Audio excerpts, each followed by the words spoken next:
I wasn't gonna make a video because I just felt it kind of unnecessary. And when I saw the news last night, or earlier in the day, about the Orlando shootings, I wouldn't say, I don't want to pretend that I was completely overtaken by emotion, but there's something about it that I just felt sick about just watching. I just felt sick. Couldn't watch it, but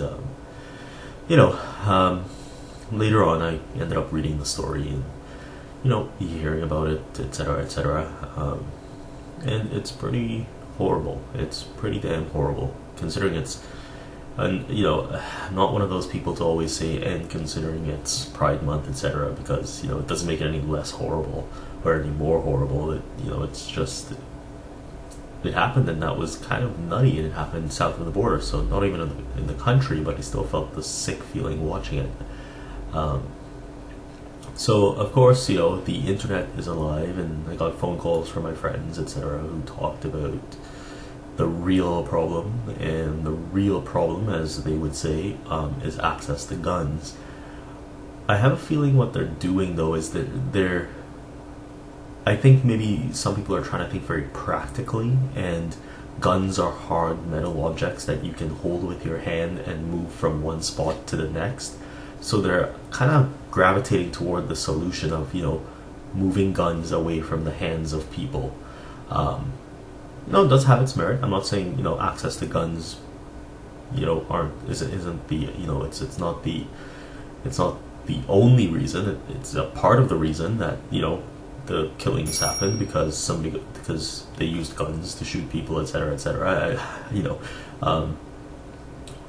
But for somebody who seemed well trained and has had a history of run-ins with the law, and apparently was trained when it comes to the use of a automatic weapon,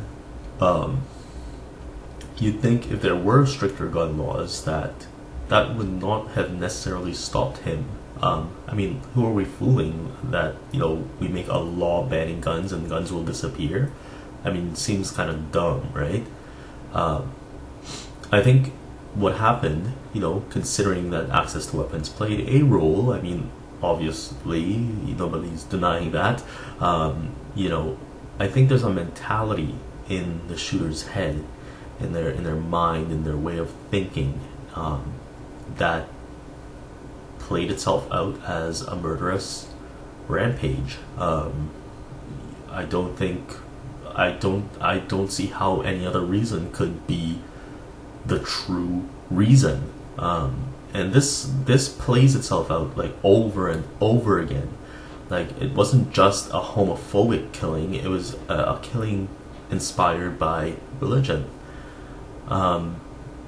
I know with human beings, they don't seem as solid objects that you can touch and hold with your hand, because they're psychological and they're more complex, and it feels sometimes that people that just boil everything down to access to guns kind of miss the point.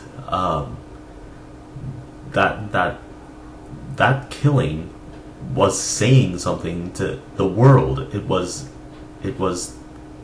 the message was loud and clear that Islamism, or extreme Islam, does not tolerate people who are homosexual. That is the blatant message that went across.